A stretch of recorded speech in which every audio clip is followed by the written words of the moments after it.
this sleight of hand. So instead of the working class against the bourgeoisie, it was race against race, or gender against gender. Unbelievably divisive. It's all they believe in is identity. There's no individual, man. That's gone with postmodernism.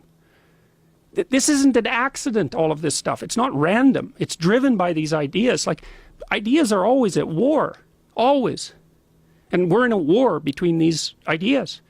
I mean, Marxism, we already know, was a tremendously powerful doctrine, and this is its newest manifestation. Hello and welcome to Vera Media. What defines you? Your colour, race, sexuality, religion, or maybe even your gender? Like most of us, it's not just one of these factors that define us, but a wide range of things.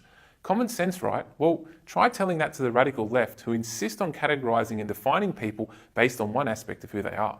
You are black, therefore your colour defines you, and you're the subject of systemic racism.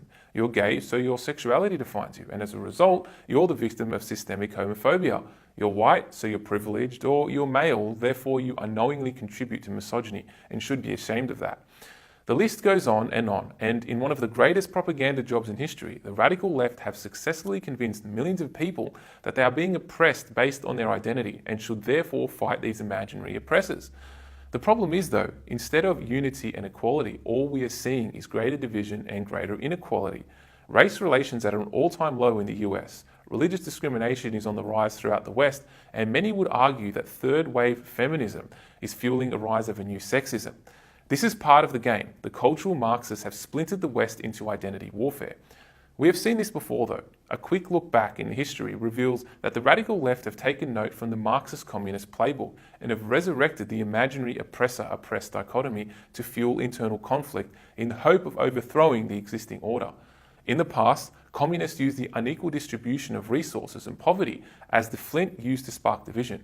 But when communism left people worse off than before, and capitalist-based methods, whilst not perfect, improved the standard of living across the Western world, people woke up and no longer bought the lie that communism and socialism was the way to go. As such, the social engineers needed a new strategy and smartly rebranded their approach. Enter stage left identity warfare. You are no longer being oppressed because you're a member of the working class, but you're oppressed because you're a woman, because you're gay, bi, trans, or because you're Muslim. Whatever places you outside of the normative culture suddenly defines you and is the weapon used to attack. There is no longer a battle of classes, but a battle of identities. We saw it firsthand during the recent same-sex marriage survey. Have you ever seen Australia so divided? Gay people were fueled into viewing others and themselves solely through the lens of their sexuality, and hated people solely due to their opposition to same-sex marriage. What made the Western world great is now suddenly bad, and the cause of so much oppression. Classical Western civilization with its Judeo-Christian heritage is now seen as an oppressor, and those who are told they fall outside of that paradigm are the oppressed, even though in reality they are not. This is identity warfare in action. Now, the radical left love to grandstand. They pick their causes based on how divisive and how it will further their agenda. If that's not the case, then why do they push for equality and freedom, but shut down free speech from anyone they don't agree with? Why do they go on about Islamophobia but stay silent on the global persecution of Christians? Why do they ignore the plight of the Indigenous people but only jump on board around Australia Day in order to push a divisive agenda? Why do radical third-wave feminists rant on about misogyny whilst disgracefully ignoring real misogyny occurring in places like Iran and Saudi Arabia, or remain silent on the exploitation of women that is pornography?